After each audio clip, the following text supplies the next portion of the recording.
Good evening, everyone. I'm Asha Nayaswami. This is Keshava. And we're going to be working with Swami's book, In Divine Friendship. We'll start with a prayer, then we'll have a couple of chants, a little bit of music, and then a little bit of meditation, and then we'll start.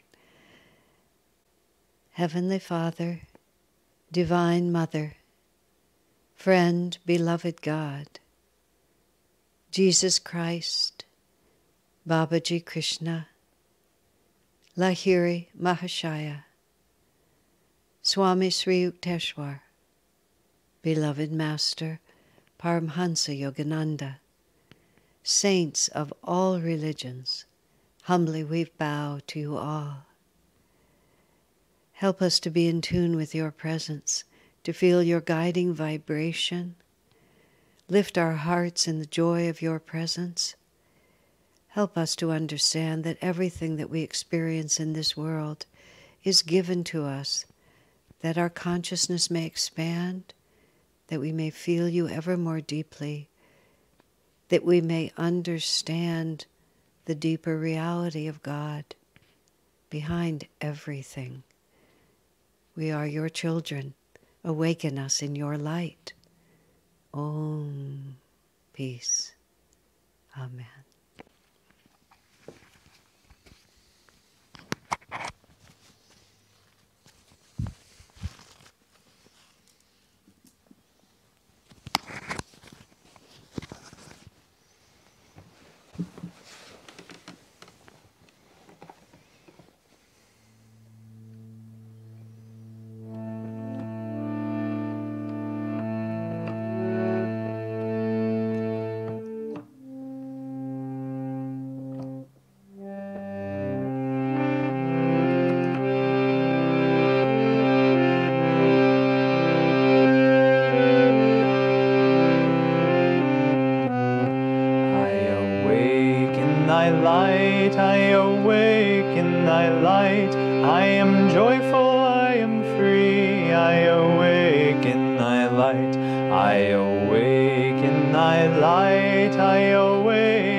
I awake in thy love.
Mother, what lightning flash glimmers in thy face?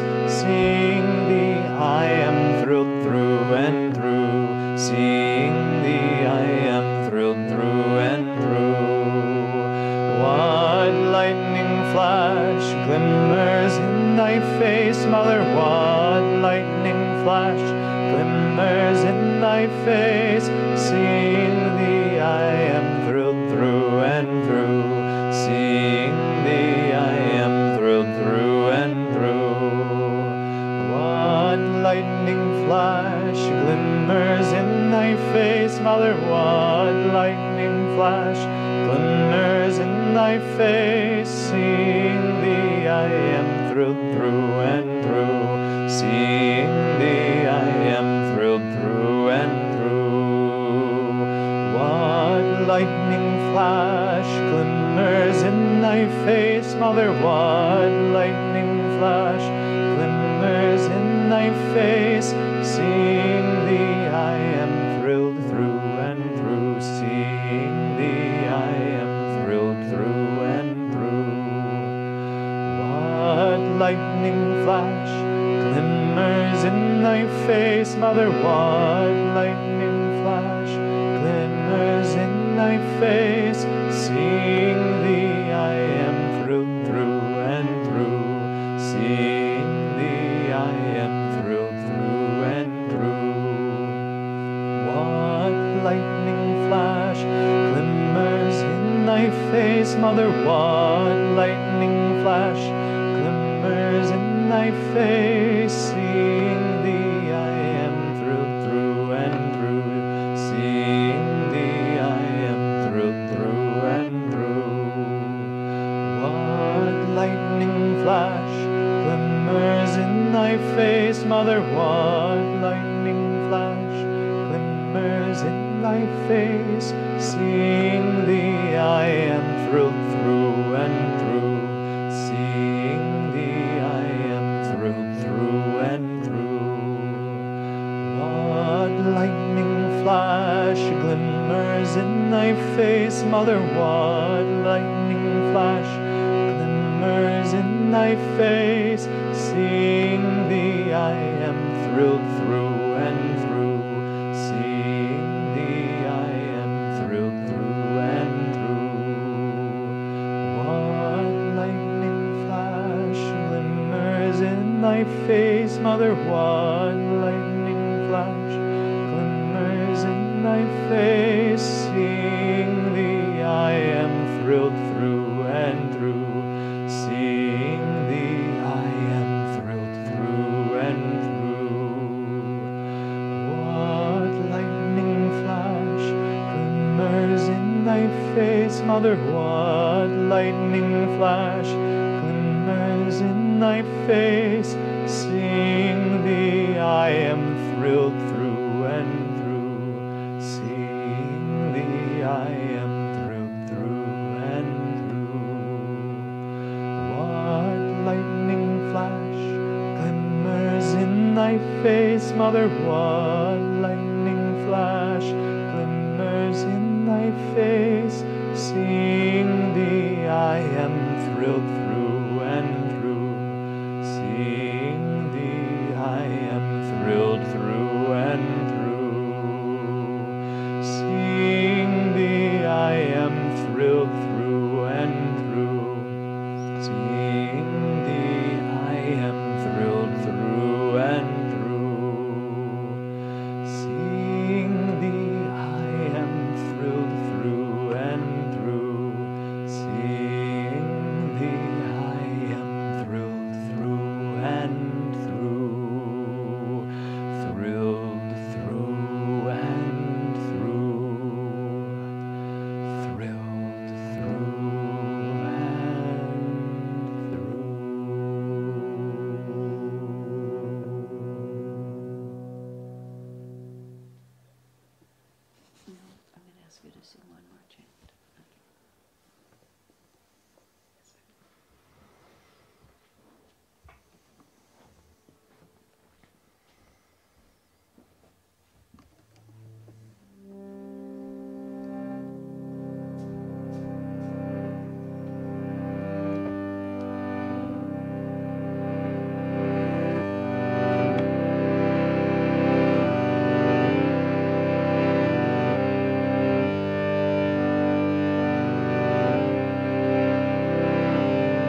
Let's meditate now for a few minutes.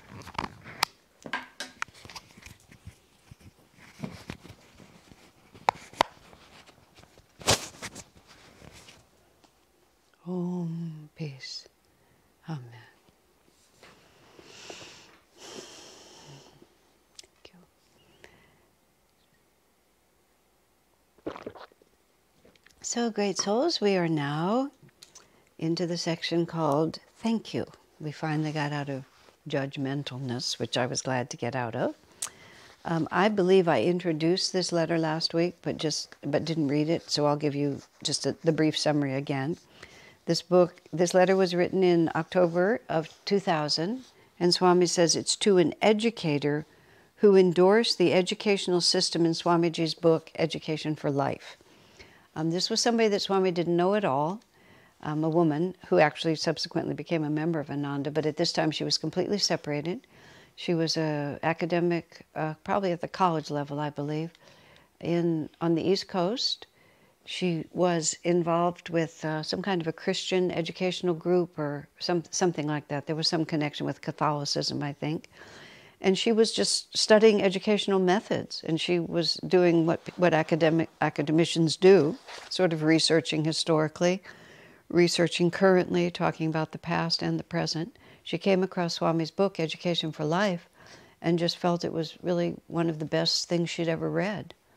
So she wrote an academic paper about it. It was somehow part of the study group. I believe that she was involved with the priest. The details are unimportant, but the main point is it was a completely objective study from a completely outside source that just in every way pointed out what a brilliant system of education it was. And then Swamiji saw her paper. She probably sent the paper to Swamiji. And then he wrote back to her, I have read your paper and want to thank you for it with deep sincerity and humility. Really, reading it was for me a very moving experience. I'm amazed also at the massive research you've done and the creative thought you've applied to that research. I thank you above all for what you've done to draw attention not so much to my book as to a truth so widely and greatly needed today. I mean, it's so sweet the way Swami writes that. When you have to put Swamiji in context, Swamiji's life was to take the work that Master had started and to bring it into greater manifestation. The way that creation works. We start on the causal level. We apply more energy to it, which is the astral plane, the energy plane, and then finally, because of that, things manifest. So we have this idea that when it's manifested in the physical world, that's the reality of it, but it's the last step in this movement of energy. And especially when we're talking about a divine work, where the change of consciousness sort of builds magnetism slowly by slowly. Master in 1920 he left his school, but when he left his guru and started his own work, before 1920, when he was still in India, Master, the first thing he did was start an educational system. When he came to America, when he got Mount Washington in 1925, he started a school, which he was not successful because, as he said, first he had to convert the parents so that the parents knew why they would want that kind of education. In India, as soon as he began, he was enormously successful because, well, they intuitively recognized Master's greatness, and they also understood already the principles he was trying to present. But I suspect when Master started in America, at least this is another way to think about it, it wasn't really that he thought he might be able to be successful with his school inherently, because he knew what the American temperament was. But I think he was making a statement about what his intentions were and what the importance was. So when Ananda Community started and we started a school, and then Swami stepped into that subject in the 1980s, which is something else I might speak of in a moment, he was really doing it for the sake of Master, and he was really doing it with this very long vision about what this educational system could mean. In different contexts, Swamiji has said that education for life, which is the name of the book and the system that Swami articulated, which was really Master's inspiration, might be the most important thing that Ananda does. The most far-reaching in its implications and the broadest in its being adopted, in its adoption by people all over the world, because everybody's trying to educate their children. So for Swamiji, it's a confirmation, and also it's a gift to Master, from him to Master, and from this woman, because of her inadvertently doing a great service to Master. So when Swami says, it was really, for me, a moving experience to have it confirmed like that. So he goes on, you have also done in the service of this need what I myself could never have done. You've given it a basis in scholarly knowledge and authority, tying it into the thoughts of others through the ages. What she had done is she had gone back in time and talked about other great educational movements, important educational movements, and showed how Education for Life, as Swami has created it, was a continuation of many brilliant ideas from the past, so that it gave it a credibility, that it wasn't just something that had been invented casually in the moment, but it was the natural extension of other things that had been proven and deeply respected in the past. Swami says, my strength, but also my lack, is that what I write comes from inside myself. That's Swami doesn't study what everyone else has done and then synthesize it. I'll speak about that in a moment. He does it from intuition and inspiration.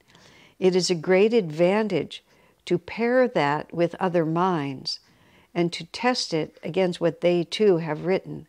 For human knowledge grows by accumulation. Now, some of you may be aware of what I'm about to say, but because I dropped out of college after my first year and didn't even do very well my first year, not because of lack of ability, but because of total lack of interest. When a friend of mine was getting a PhD and we were talking about it, I had, in some context, I think it might have been having to defend her thesis or something, I asked her a question, like basically, what is graduate school or something fairly basic like that. But what she explained to me is that in terms of, she was actually in the field of education too, in terms of what she was doing, she said, when you're an academician, you have all the great minds that have ever thought about your subject sitting around a table, in theory. They're all sitting around a table. And whatever you propose, you have to be able to defend it against whatever objections they might make, and you have to relate it to what they're saying. You can't just write your own ideas and just have them stand. And that's why academicians put so many footnotes and so many references, because you have to prove that what you're saying will be consistent with, or if it's different, why it's different and why that's okay. And you can't leave any important mind out of that discussion. What about what so-and-so said? What do you think about that? So what Swami was pleased that she had done is that she had put his writing, and his writing, Swami is exactly the opposite of an academic person in almost all his writings. When he wrote Out of the Labyrinth, there's 3 books in which Out of the Labyrinth, maybe God Alone, not that one, it's The Small Community Solution. What is it called? Hope for a Better World. In both of those, he takes on a lot of other thinkers and places his own ideas in contrast to them. But most of the time, Swami just, as he says, my strength, and he says perhaps also my weakness, is that it just comes out of me. It really comes from Master, but it needs no other verification except his own intuition. He just presents it, and people can accept it or not. But he doesn't try to bolster its authority by having lots of other places, people that agree. And he doesn't bother to argue against others who might disagree. But there's a place for that, because as he says, human knowledge grows by accumulation. And it also gives more credibility, since the field is education, if some aspect of what academicians think is important is also carried out. So he was extremely grateful to her. He goes on to say, you'll be interested to hear, in light of your commentator's emphasis on the importance of music, this must have been something in her paper, that at Ananda, people have been drawn to join the community even more through our music than through our teachings. That's actually interesting. Not merely also, but even more. Books and teachings give them ideas, but the music has made them feel the importance of the teachings. In fact, last May, a choir of about 55 members from several of our communities came to Italy and did a tour of 6 cities singing my oratorio, Christ Lives. Everywhere they went, they received standing ovations. I think part of the academic information that she was tracing there was the interplay between music and education, and I believe that music was somehow a part of the study group that she was involved in, and so that's why it came up. I am so grateful for your work. If this system is to be heard, it will need energy and training like yours to push it along. I don't ask you to promote it. I only ask you to be who you are and to keep up the good work. Unless you object, I will send your manuscript to our schools and colonies. But if it will come out in book form, that will be wonderful. Perhaps you can let me know? With very best wishes and congratulations in divine friendship, Swamiji. I mean, he was really so happy about that. There's really not too much more to say. Not a great deal came directly from that particular contact, but it was a start. I remember, I was remembering this in the early 70s. Our neighbors were often antagonistic to us. They had come to the area where we all lived in order to drop out completely from society, and many of them supported themselves by growing marijuana. It can just be said out loud, by growing marijuana. So they did not really want a lot of scrutiny in their lives. They were living out in a rural area. Then Ananda moves in, and we advertise literally to the whole world that we're here and invite the whole world to come and see us. So there was a certain lack of shared objectives in our life. There were other factors too, but it began to manifest in slightly petty ways. But the mail at that time was dropped off in a sack to a mailbox that was on the Tylerfoot Road, on the main road. It was a rural route, and the truck would go by and he'd open our mailbox and he'd toss the mail in. The community itself was much smaller. Now we actually have our own mail room, and the mail comes all the way in, I think, actually. Maybe it's still on the street, but I think it comes all the way in. But it was right on the street in a rural area. I mean, everybody's mailbox is on the street. Our neighbors never actually stole our mail, because that would be a federal crime. But they did consistently vandalize our mailbox. You know, just knock it over, break it in, or whatever they did. And there is a man in our community, Kent White is his name, and he's a metal fabricator. He actually restores vintage cars, but he's very good with physical things, and he's a strong man. I mean that in multiple senses, but he thinks in terms of strength and physical strength. So it became kind of a private challenge to him to see if he could make a mailbox that couldn't be vandalized. And he would build them stronger and stronger. And finally, because sometimes they'd use a car to knock it over, so finally he sank a concrete pillar deep into the ground, and the pillar came up, you know, so he was hoping somebody would drive a truck against it because it was stronger than a truck would be. And, you know, he would get a little satisfaction bashing in somebody's front. But somehow that never happened. And then he bolted this metal box or some kind of strong material box on it. The whole thing was about probably 3 foot square, maybe even 4 foot square. It was, you know, on this concrete pedestal that was sunk into the ground, this metal box bolted onto it. And it lasted quite a long time, quite a very long time. And then finally somebody figured out how to pry the box off the concrete pedestal. So finally one day there was just nothing but the concrete pedestal left, and the box was, I believe it was sort of smashed on the side. I mean, none of it was pretty, but it was kind of fun. You know, it was one ingenuity against ingenuity. So when that day happened, I came back and I told Swami, because we'd all been watching this, And unfortunately, I don't remember any of the preceding chapters. Maybe I've exaggerated them in memory, but I feel like there were quite a few. So I said, well, Swamiji, we have to congratulate them. They couldn't knock it down, so they finally figured out how to pry it off. And he laughed. I mean, it was just comical. There it was done. But afterwards, Swamiji, I went up, he lived in his dome, which is just the living room of Crystal Hermitage now, but the whole house was the dome. And there were partitions that didn't go up to the ceiling. So you were really just in one room, even though you could be visually separate. So I went into the kitchen to make him tea, or I think it was dinner, perhaps. I was cooking dinner. And he went into his office to work. But then he called to me without coming out of his office, just spoke in his very full voice, because it was all one dome and it's an acoustic shell, so you could hear anything.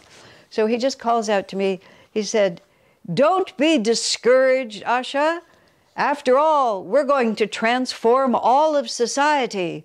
Naturally, it will take a little time." And that was it. Then he went back to the work that he was doing. So I always think about that. Don't be discouraged.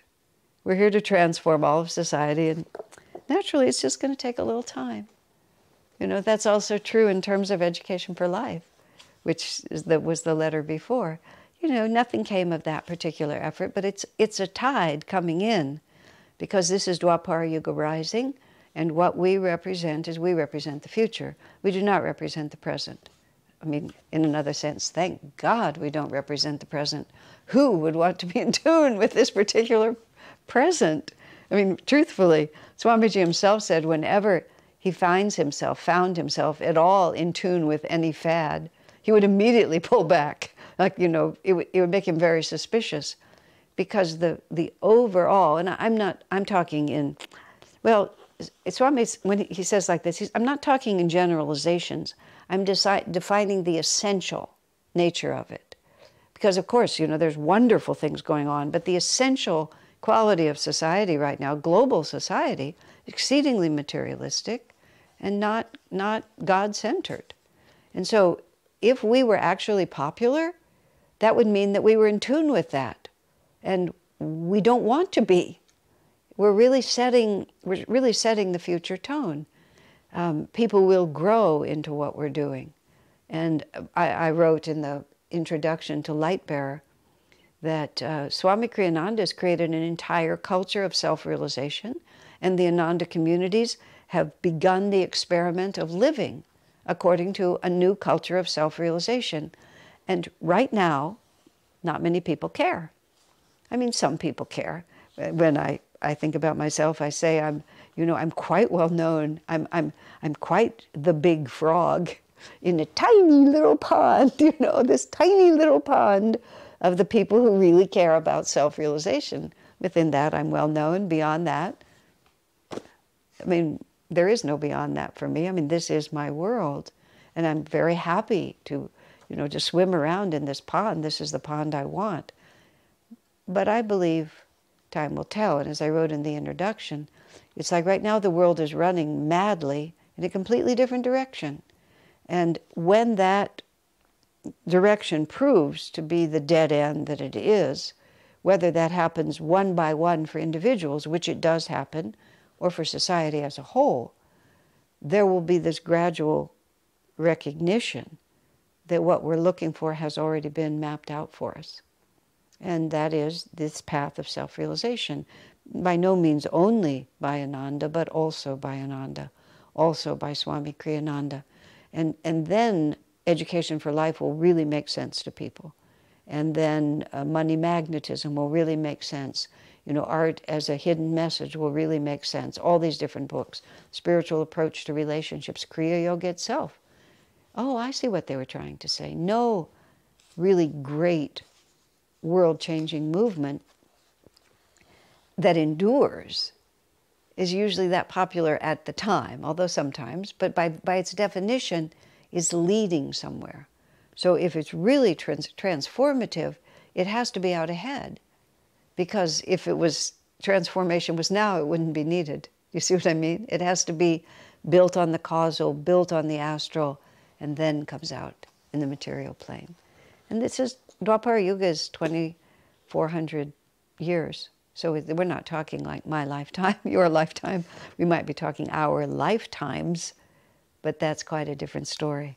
So anyway, so now Swami writes, this is February 8th, 1974. So I know nothing about the specifics of this, although I would have been there, but I don't know who he's talking about. This is called Accepting Imperfections in Our Friends. Swami starts by saying, thank you for your sweet letter. I appreciate your support in the matter of this other person's unkind remarks. Now, apparently, and you'll see in a minute, somebody in the community, and this happened all the time, took it upon himself to write against Swami Kriyananda, to write to Swamiji some kind of a critical letter of everything he was doing wrong. It's impossible for me to present to you clearly enough how much fire the poor man came into. He was, of course, deeply loved, respected, revered by thousands of people, but he also had his determined detractors. Swami himself said, there's a peculiarity to my nature. He said, I seem to be the kind of person who arouses a strong response in people. He said, those who feel favorably toward me feel strongly favorably, but those who don't feel equally strongly in the opposite direction. So, Swami says, I confess I was hurt when I first got his letter, for I had never given him anything but sincere affection. Isn't that honest? I confess I was hurt. He doesn't pretend, oh, I just laughed it off, there was nothing to do. I confess I was hurt. I've been his friend, and now he's going after me. Those are my words, not Swami's. But when I discovered how many copies he'd sent to people, my hurt dissolved in merriment. Such buffoonery surely deserved only applause. In fact, I sent him $1 donation towards his mailing costs. I wish I knew. I really wish I could tell you more about this letter, because if I knew who it was from, or I could give you some local color on it, but I'm trying to conjure it, but I can't make it work. But whoever it was felt that they had a duty. I mean, even mailing costs, which means it goes beyond the community. Or maybe he doesn't live in the community, maybe he mailed it to everyone in the community, just to make sure that everyone knew that Swami Kriyananda was awful. And Swami just like, oh, really? So I sent him $1 towards his mailing cost. Yet, I must tell you, I feel deep kindness for the man who wrote the letter. And then now it gets serious. What sort of friendship would it be that couldn't ride the waves of a friend's behavior, or that was withdrawn when others treated one wrongly? And this theme is something that comes up at different times in the story of Swami's life. You know, just because someone misbehaves, does that mean I'm not going to be your friend anymore? I mean, what is the purpose of friendship? Is friendship there because you always please me, flatter me, do things for me, tell me that I'm wonderful? Or am I a friend to you because I've committed to your welfare and your well-being? What kind of a friend would it be who couldn't ride the waves of another's behavior? Don't all of us make mistakes from time to time? Indeed, if we can't love our friends in spite of their mistakes, I really don't see how we can expect to have any friends at all. And if we can't put up with imperfections in our friends, by what right do we expect them to value us, imperfect as we are? Those are very good questions, aren't they? Now, bear in mind, Swamiji didn't go chase this man, which is a phrase that I sometimes use. You know, Swami sent him $1 for his mailing costs, but Swami didn't go knock on his door and say, oh, please, let me explain. You know, you're really not right about me. I didn't really mean it. Oh, be my friend. Swami didn't go beg him for his friendship in return. He just let the man be what he wanted to be. But in his heart, Swami held him in, he didn't allow the other man's behavior to affect Swami's feelings. In another context, Swami was speaking about his own gurubhais who were just committed to his destruction for decades. And Swami sort of put it like this. He said, I seem to be different than most people. He said, the way I feel about someone is not conditioned by how they feel about me. He said, my behavior may be. I may find that I have to behave in a certain way.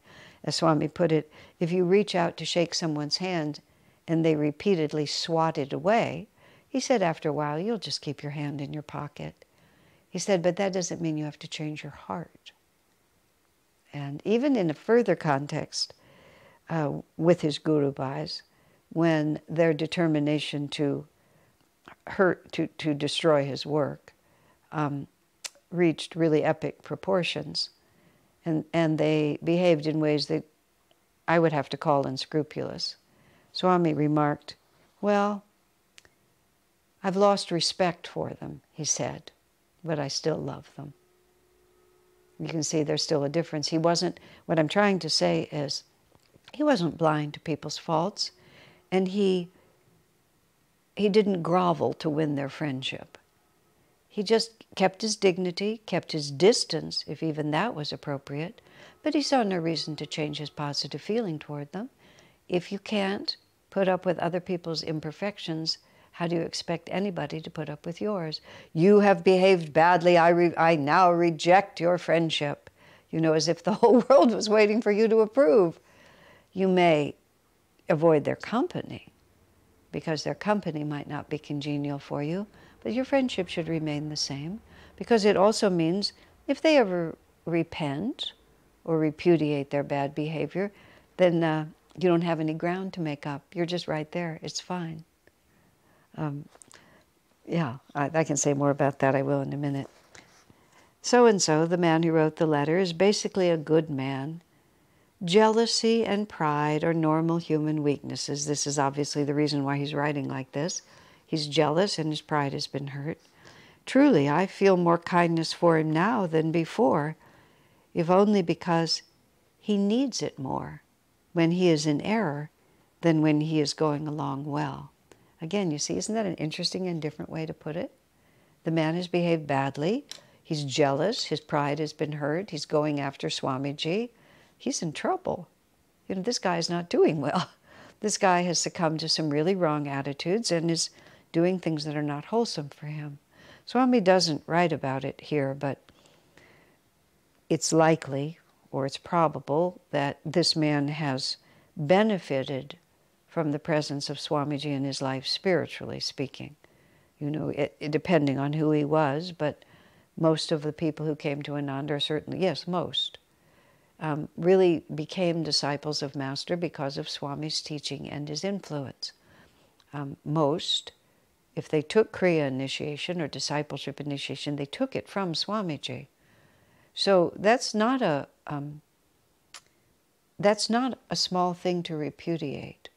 I know, yes, some people feel, well, they were led by the devil and that was a mistake, but it's not a good thing to repudiate. So when a person turns against someone who has been a source of inspiration, even if they decide that Swamiji is heretical and really shouldn't be representing Master, if that person's connection to Master was facilitated by Swamiji, it's still a debt of gratitude. I have a friend, she lives at Ananda, she's been at Ananda longer than I, and she was the one who told me about Swami Kriyananda. And there's been nothing to divide our friendship in all these 50 years, 50 plus years. But nothing could divide my friendship from her, because she introduced me to Swami Kriyananda, and the rest of my life has been defined by that. How do you repay someone for something like that? You know, no matter how she might test my patience, which she hasn't, but even if she did, everything is overbalanced by that. And if Swami Kriyananda introduces you to Master and blesses you by teaching you Kriya, and you get to practice Kriya, even if you repudiate him afterwards and want to go to another Master organization, still, it was because of him that you even felt to do that. So, he says, because he needs it more when he is in error than when he is going along well. He may treat me as he pleases, that is his business, not mine. Swami was very fond of the expression, what you think of me is none of my business. He enjoyed that a lot. But my business is to continue to be his true friend. Isn't that an interesting way to put it? Like, I have a responsibility to be his friend, even if he has repudiated his responsibility to be mine. He can't affect my feeling for him or my loving wish for his highest good. And if his letter, basically invalid as it is, should turn a few people against me, why, I would consider that only good fun. I think Swami's also writing because whoever wrote to him, thank you for your sweet letter, I appreciate your support. Perhaps they were acting as if Swamiji might be crushed by this experience. So I think Swami's making light of it, calling it buffoonery and good fun. I think that's sincere on Swamiji's part, because he would never write anything that wasn't sincere. But I also suspect he was trying to lighten it. I suspect whoever wrote was much more deeply affected by it, and therefore projected that concern that it might have hurt Swami perhaps more than was necessary. So Swami wants her to really understand, oh, don't worry about it. These things happen. It's nothing to be concerned about. The divine drama would get a little boring, don't you think, without a little comedy? For what do people's opinions matter, whether good or bad? I'm not seeking God to please them. Love, Swamiji. It is interesting that he refers to comedy, buffoonery, and good fun. I'm trying to think for just a minute. It's an interesting way to take it. But you know, often, and we've already seen it in this book, when something serious that other people would take very heavy comes up, Swami really does just make a joke out of it. Oh my goodness, look at this guy. He wrote this letter and mailed it to everyone. He's on this big campaign to prove that I'm wrong. I mean, it is a little comical, isn't it? It happened multiple times later. Once, I don't know if it's going to come out in this book, it might. This man who was, and if he's still living, probably still is dedicated to the destruction of Swami Kriyananda. This was when we were in the middle of the litigation, and there was a lawsuit, litigation that was happening right in the area where I live in Palo Alto. This man wrote like a 30-page letter all about how, really, was it 30 pages? That's the number that I remember. It's hard for me to imagine what person could write for 30 pages, but let's just say it was a big letter. And it was just all about why Swami's spiritual life was completely invalid, and why all of us who followed him, we thought we were following Master, but we're really, you know, on our way to for eternal damnation, basically. Just it was a long, long letter. Not only did he mail it to everyone, but he stuffed it under the windshield wipers of all the cars in the parking lot of our temple. You know, and it was one of those things where at first you react, and afterwards you think, oh, this is really, I mean, it is. It's so terrible that it becomes funny. It's like, my word, what passion this person has, you know, for this cause. And if it turns a few people against us, well, that's just the way it is. So the next one. Swami writes this to a devotee helping elderly Ananda residents. This was in September 7th, 1998. So that would have been like 30 years ago. So I, being one of the elderly people, 30 years ago, I was just in my 40s, so I wasn't very old.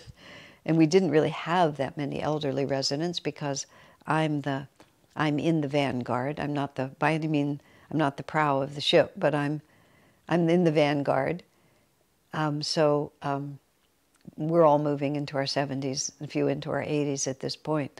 But 30 years ago, this woman, and I remember who she was, she inherited a little money, and she wanted to dedicate some of it to preparing a place at Ananda for the 4th ashram. In the traditional Indian life, you know, thinking of life being 100 years, just rounding it up. You know, you have your childhood, you have your householder raising your family years, you have your in society, but now your primary duties are done, but you're the elder and you can help. You can be of service to society. You remain active in society, but in a more serviceful way, because your own personal responsibilities have been carried out. And then at a certain stage, you turn your back on the world, basically, or you retire from that kind of active service, and your focus becomes more spiritual. Now, that doesn't necessarily mean that you're inactive by any means, but in preparation for departing from this world, we no longer try to build this world. We try to dedicate ourselves more deeply to our own consciousness. And so that we call that the fourth ashram, because the four stages are called each of the ashrams. Swamiji himself admits that his fourth ashram didn't look real different from the rest of his life, that he was working hard in an outward way right up to the end. The last year of his life, he traveled all over India and gave major talks in the major cities all over India. But he often said to us, I don't feel like everyone at Ananda should follow the pattern that I've set. He even said, sometimes it concerns me that you all will think that this is the only pattern. And he himself, from time to time, would talk about how nice it would be to go into seclusion at the end of his life, but it was never God's will for him. But for some of us, I mean, I'm not quite there, but I'm closer into it than I live. There's transitions, you know. Many of the duties that I used to carry out are now carried out by mostly younger people, which is quite appropriate. And I serve more in the role that I am in here now, writing and talking and mentoring, just trying to help other people rather than do it myself. I expect to stay active until the end of my life, but we'll see what happens. If God has other plans for me, I'll take it. But I don't care, whatever it is. But this woman, even when we were all just in our 40s, was thinking about it. He says, thank you for your letter and for letting me know about the group you found yourself leading, which I think was a group sort of brainstorming how we were going to make this work. I'm glad to hear about it. It certainly sounds as if it's filling a real need, and one that will only grow, of course, as our present members get older. Perhaps they were already active, helping those who were older, of which there were some, just not the majority yet. What Master brought to the world will revolutionize every institution and habit of thought we grew up with. America's peculiar worship of youth will surely be prominent among them. Of course, what's really worthy of respect isn't age per se, but the wisdom that develops along with it, or does at least when people live their lives well. Americans these days, unfortunately, are much likelier to admire athletic stars than those who've won life's more important battles. I expect, though, that as respect for wisdom grows, the elderly will be invited to fulfill quite a different role in our culture. I mean, that's, you know, just Swami's always, whatever is going on, Swami always lifts it to its highest octave. Master has come to transform every aspect of culture because Dwapara Yuga is going to bring us another reality. And so then Swami brings up, you know, America's worship of youth, which is not true in many cultures. You know, age is venerated in a way it's not venerated at all in American culture. Elders are not honored. Elders try very hard not to be elder, not all of them, but there's this passion for youth and all the characteristics of youth, which is impractical because it's very hard to maintain those characteristics, and there's not that much appreciation for enjoying the different stages of life. And Swami's saying, well, in time that will change. Veneration for elders, but then he says he's always sensible. Age per se doesn't mean anything. What means something is that there is a possibility that if you've lived longer, you've learned something, which is always devoutly to be hoped for. A woman in our community, her mother, when she was actually, I think she was dying, she said to her daughter in this sort of childlike voice, I always thought when I got older I would get wiser, but I didn't. And the daughter said, in a way, her mother's confession almost was a confession of wisdom. You know, just a childlike realization that, you know, I'm still finding my way, which is really the truth of all of us until we're God realized. So Swami says, thank you for your words of friendship. It has taken many hands to make the miracle of Ananda, Masters most of all. Thank you for the part you're playing, and God bless you in divine friendship. Swami was always so appreciative. So this is written in October of 2003. Oh, and I'm going to pass over that one because, anyway, it's not important. It's not significant enough to read right now. To Swami Chidananda, this was in September of 1970. To Swami Chidananda, who sent money after Ananda's temple was destroyed by fire. Now this is written in 1970. Swami moved up to Ananda. Let's see. Swami was living in San Francisco. I think, he was still in San Francisco for several years, teaching, raising money, paying off the property that was the first land of Ananda, which was what is now the seclusion retreat, which was 72 acres, which was the only land that we had then at the beginning. Swami wanted the community to start debt-free, so he worked hard to pay off that property and to put up the first buildings. And he just was working constantly for several years. Finally, in June, and in 1968, though, 1969, we had to buy more property because there was a tremendous misunderstanding about the governing rules. It was a cooperative purchase, and there was a tremendous misunderstanding about the governing rules, and it became impossible to develop the community on the property that Swami first bought. So they had to buy the farm in 1969. 67, he bought what was the retreat. 69, he bought the farm. So we did start with debt at the farm, but the seclusion retreat was paid off, so the project was secure, because even if something happened and the farm didn't make it, we could always fall back to the retreat. But so in June of 1970, after backbreaking years of work, Swami closed his apartment in San Francisco and moved up full-time to Ananda retreat. And on July 4th, the temple burned down. And he just spent so much effort to make all this happen. It was finally set up. There were few buildings, the dining room, the temple, and a couple of homes, including his. And then a candle was left burning late at night. It wasn't deliberate, it was accidental. And I don't know, the candle burned down. All conditions were very simple at that time. Set the building on fire, burned it to the ground. Well, it burned it to the foundation, because much of the foundation was still there.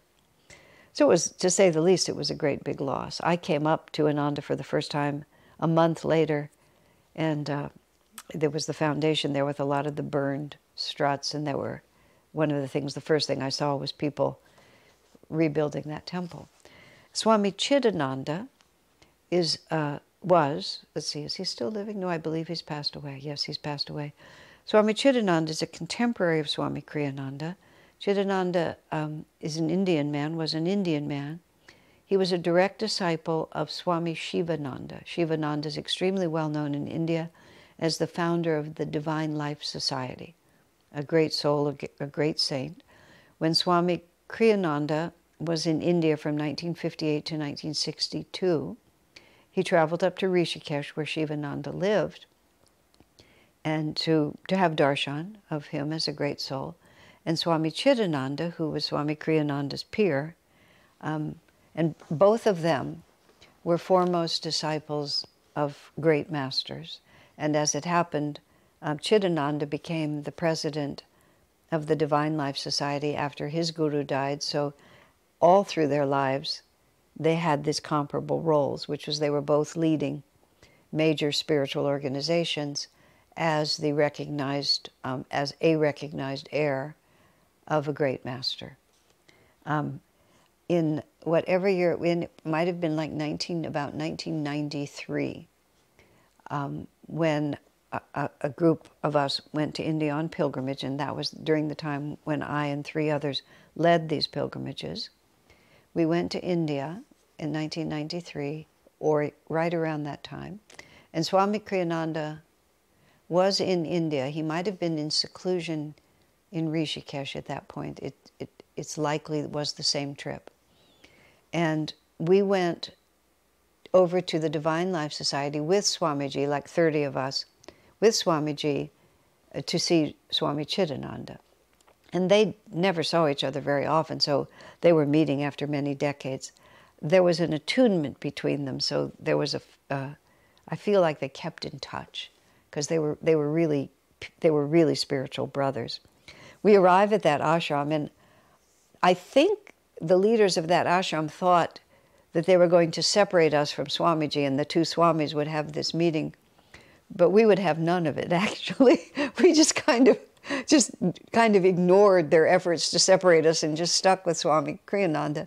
So we end up with the two Swamis sitting in front and all of us and a number of their ashramites all around us. And I was sitting very close, and Chidananda and Swami Kriyananda have this conversation, and it goes like this. Chidananda says to Swami, because he had visited in 1970, I'll come to this letter, he says to Swami Kriyananda, and how is Ananda Cooperative Village? Like that. And Swami says, fine. Swami says to Swami Chidananda, and how is the Divine Life Society of Rishikesh? And Chidananda says, fine, like this. And then both men go, ha, ha, ha, ha, ha, ha, ha, ha.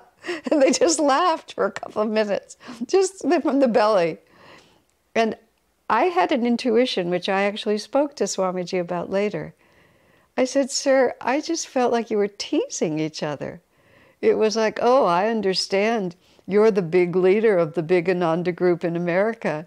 And Swami Kriyananda says back, yes, and I understand you're the big leader of the big group in Rishikesh. And then the humor of it just overcame both of them. Because who cares? You know, they both really knew who they were. They were both disciples of great masters, and they were both so grateful, you know, for the privilege to serve. It was magnificent. We have a couple of pictures. Swami sort of sitting back like this, both of them smiling at each other. It was really a moment. It's one of the more, I don't know, like this world is a dream moments that I've ever been in. Because these were two of the most respected Swamis in the whole world. Swami Kriyananda says about Chidananda, was the Indian Swami that I respect the most. And so it was quite a compliment. And they were sitting in front of all of us, but they were just meeting on another level. And they were just playing with this world and playing with who the rest of us thought they were. And then just enjoying the joke. A tiny bubble of laughter, I have become the sea of mirth itself. Anyway, it makes me smile enormously just to think about it. Somewhere in some book, it's probably in Light Bearer, I believe there's a picture of Swami. I think one of the pictures of them together might be in that book, I'm not sure. So let's see, but this is 1970. So Swami Chidananda came to America, and might have been 69. I wasn't there, it was before I came. And he came to America, and he came to see Swami Kriyananda because he would want to. And it was, again, this was before I came, but everyone who was part of that, it was a profoundly and deeply inspiring time. And Chidananda also, there was a lot of chaos, especially at what we called the farm, but is really what people call the village now. At that point, we called it the farm. There was the retreat, and there was the farm. Because there was a lot of tamas is the word for it, like laziness and messiness and lack of attention to detail. And it was hard to get people not to be slovenly. There were a lot of people coming in and out who really didn't belong. But when you start a community, you have to start with someone. And this is why all through the 70s there was sometimes a lot of, like the letter before where somebody writes about how Swami really isn't whatever the guy said about him. Because people just came in thinking this was like a hippie commune of some sort, although you had to not be on drugs in order to be in our community. But as Jyotish put it, he said, if you said you were off drugs and could chant Om, you were allowed to come in at that point. But Chidananda walked around and he looked at some really messy area. And he said, when you keep things in such disorder, he said, it attracts lower astral entities. He said, you know, in a spiritual place like this, you can't have that kind of messiness and disorder because lower astral entities will come and inhabit those places. And the reason I mention that is forever after, up to this day, you know, that has always been, we can't let things deteriorate to that point because lower astral entities will come in. And I very recently, personally, I am a steward of this bigger house than I would have on my own. And it includes this back garden. And there's a pond, and there's fruit trees, and there's lots of things. It's just, I just didn't know what to do with it and didn't know how to deal with it. But, well, when Donald Trump sent me my incentive check, I thought, oh, thank God I can use this. And I hired somebody because I could feel it.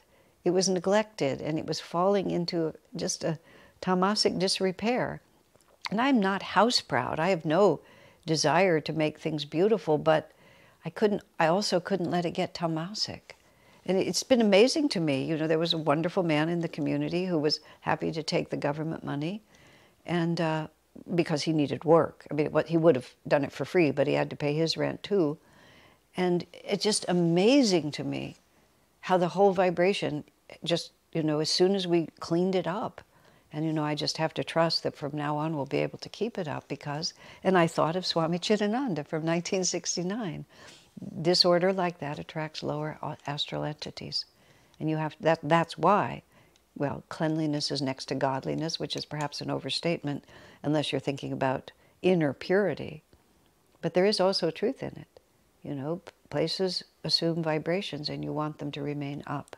So now, after the temple was destroyed, Swami Chidananda sent money. And even though Chidananda was the head of a great organization, they were not a wealthy organization, and he was a sannyasi. He had no money of his own, and his organization was not wealthy. They were just like us, really. Just everybody was just doing the best they could. So Swamiji addresses his letter, Reverend Swamiji and beloved friend, how generous of you to send us a donation towards our new temple. I accept it as you wish in your great master's name, Swami Shivananda of Rishikesh, and in that of my beloved Guruji. The check itself was most liberal, but most of all we are deeply touched that you would help us at all, knowing as we do the financial strains that must be placed upon you during your travels. Immediately after the fire, I was fortunate to find another, better harmonium and purchased it immediately. As you wish, I shall consider your loving gift as applying retroactively to that purchase. I don't know, perhaps Chidananda did suggest that we replace the harmonium, I don't know. The new temple is almost completed. It is larger than the first and will be much more attractive.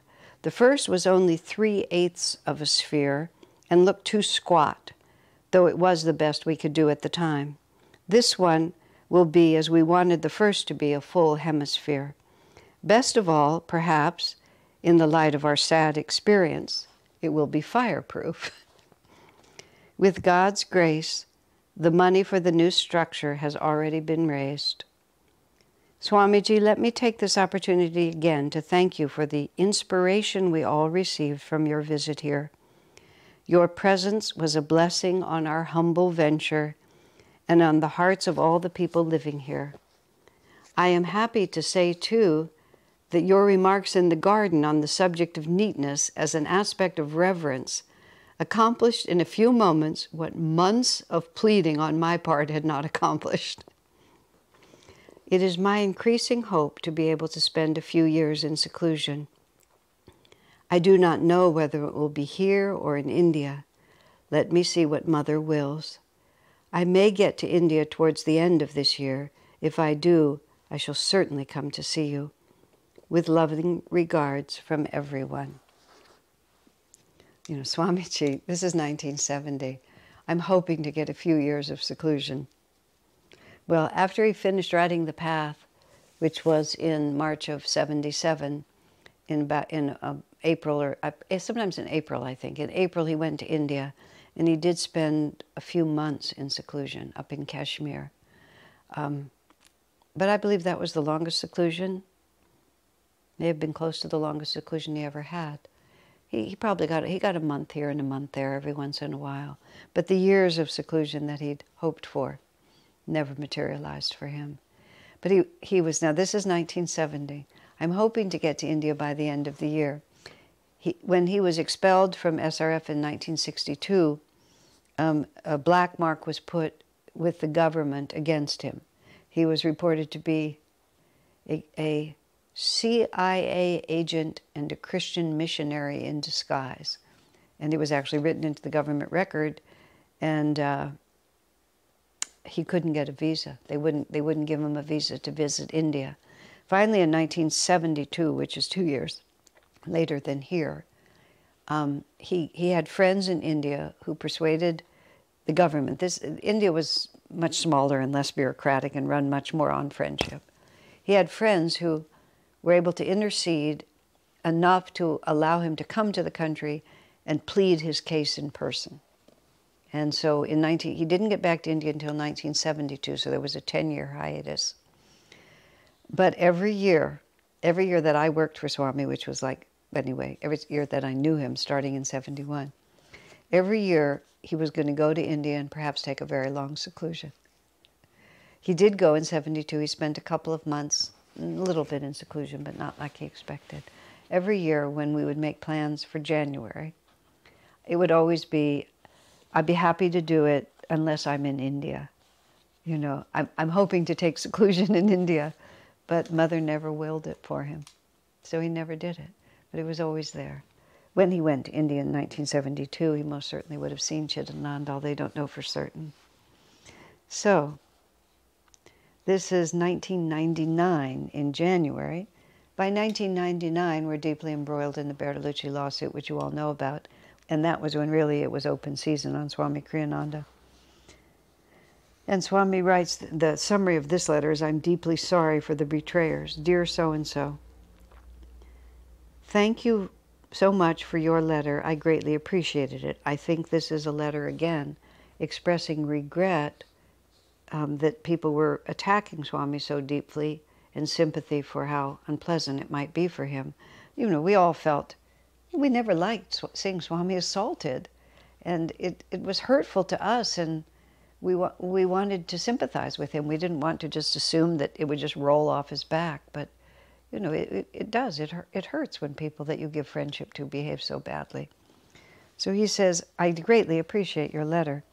I'm deeply sorry for the betrayers. What they've done really is betray their own higher natures, in which I did believe. And so this is, again, these are people that Swami has supported spiritually. That was what was so interesting about that time, is that Swami had done nothing but try to help people, but it got very strange. I'll speak about it in a moment. There is always pain when one gives pure love, only to have it flung back at one contemptuously. But the greatest pain still is seeing their self-betrayal, meaning that they themselves have betrayed their own high ideals. We had this discussion. I mean, I'm doing a lot of broadcasting right now, so I don't always remember whether it was in this program or some other, so I'll repeat this. A friend of mine talked about what he felt that friends had betrayed his friendship, and I asked what they did. And what they did was fail to live up to their own highest potential, but it had implications that hurt him very much. But I said they didn't really betray you. What they betrayed was themselves, because it would have been better for them if they had seen the situation more clearly and responded more appropriately. So it's like there's no reason for you to feel that they did something to you. They just weren't able to live up to what you hoped they could live up to. And as it happened, depended for your own emotional well-being, you were dependent on them living up to it, which is always a very insecure position to be. As Swamiji said, if I expected perfection of my friends, I would be a very lonely man. And we were talking about that earlier. So here he's saying, let me just think that, oh yes, what happened during these years, you know, people acted as if Swamiji owed them something. And Swami, you know, he said it quietly, but emphatically and clearly. What have I ever asked of you? And, you know, you had to stop and think about it. Swami never told us what to do. He never demanded anything of us. We had this life at Ananda which had certain realities, which was we were not that prosperous. Our living conditions were exceedingly simple. We didn't have a lot of sophisticated jobs. It was a simple life. We were building something from scratch, and conditions were what they were.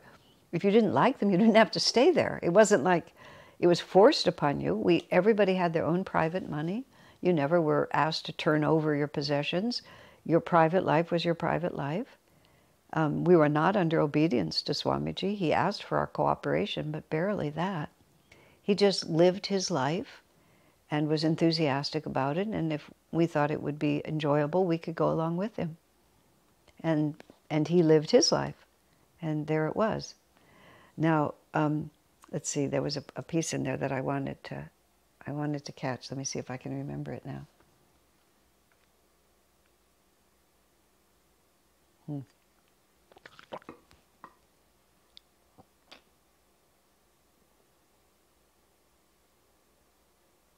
Nope, I can't find it, so I'm just going to have to go on because it'll pop into my head in a minute and then I'll have to go back to it. Anyway, but then he would still, so he was honest. So again, this is Swamiji. There is always pain when one gives pure love, only to have it flung back at one, contemptuously. But the greater pain is what they've done to themselves. And, you know, there it is. That's where it sits. He was always like that. He would suffer. He would suffer because something ugly had happened, and he would suffer for the fact that other people would suffer. This is, I mean, I don't want to make you think that I'm exaggerating when I say this, but it's all in the same nerve wire. When Christ was on the cross and he was dying, and he looked at the people who had crucified him or supported him being crucified, and he said, "Father, forgive them, for they know not what they do." And I mean, a prayer like that from a master, he's interceding in their fate. He's not just commenting on it, because any prayer that he made would be answered.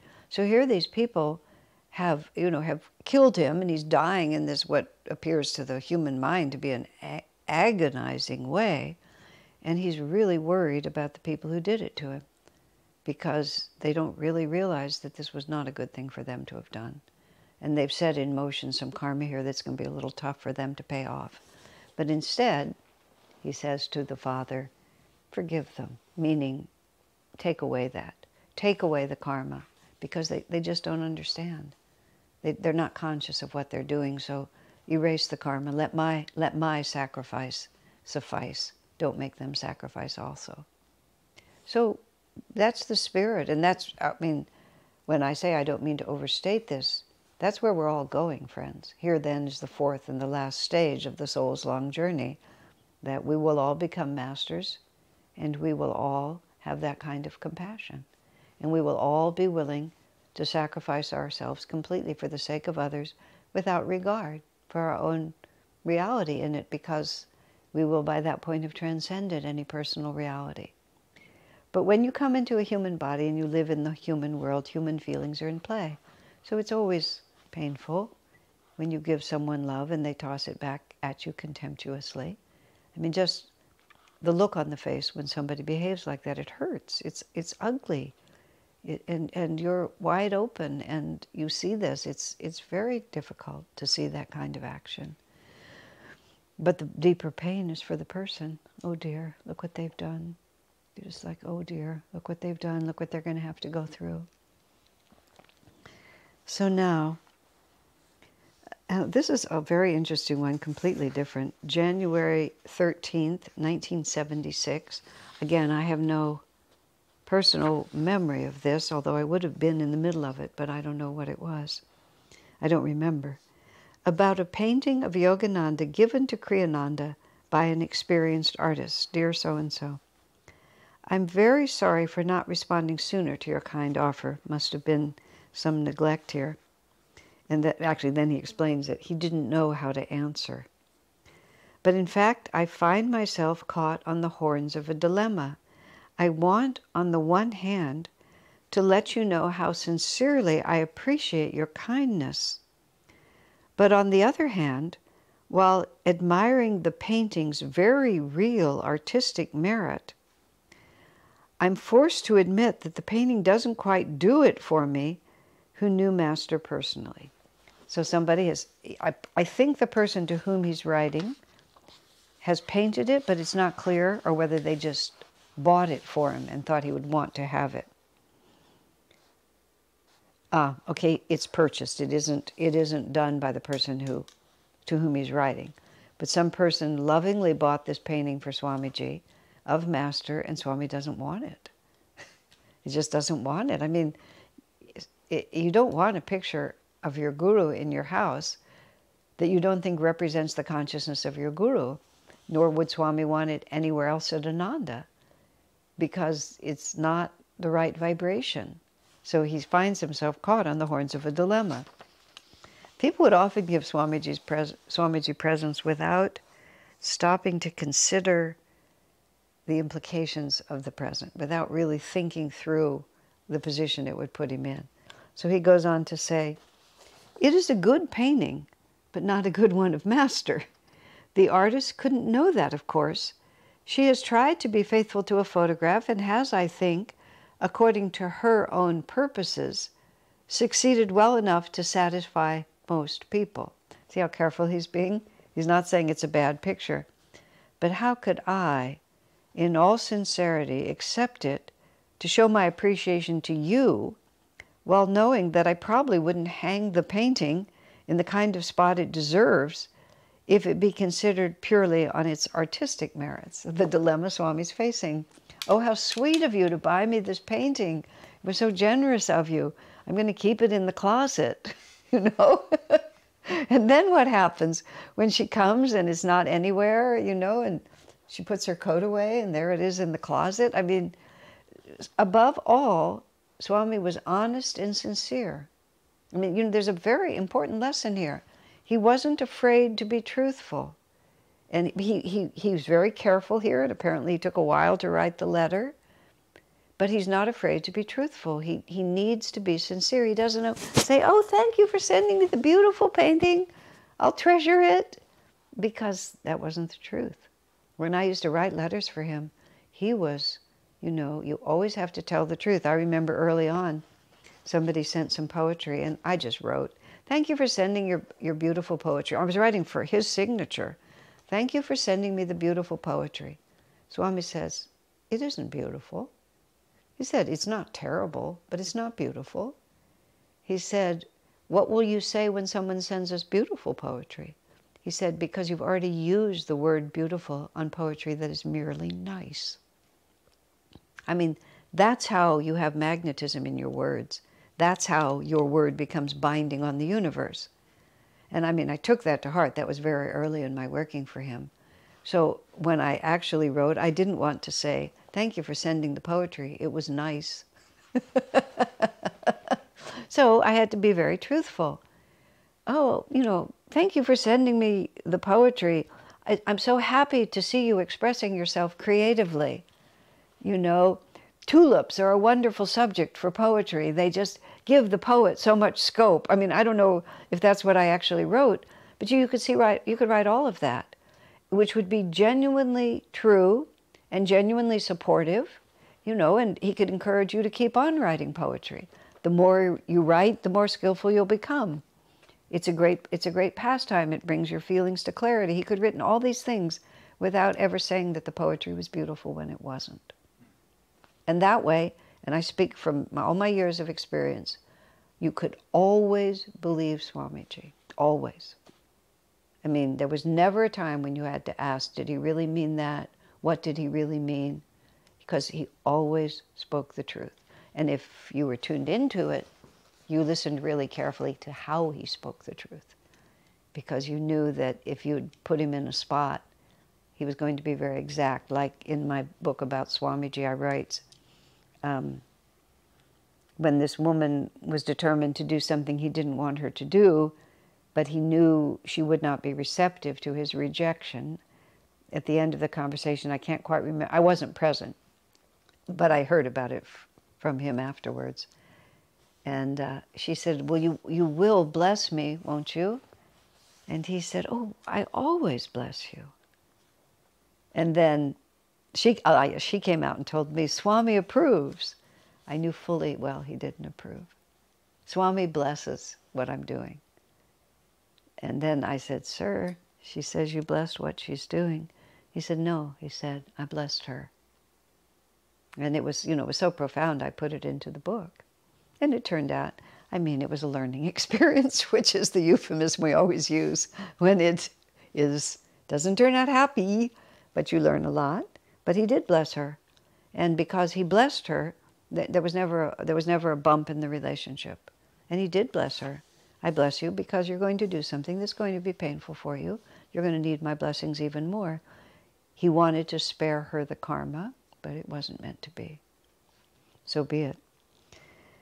And then I think I must refuse reluctantly and suggest that maybe some SRF center, perhaps in Richmond or Sacramento, would be more happy with the painting, while my own happiness in receiving it would be centered more in the kindness of your gift to me as a friend in divine friendship.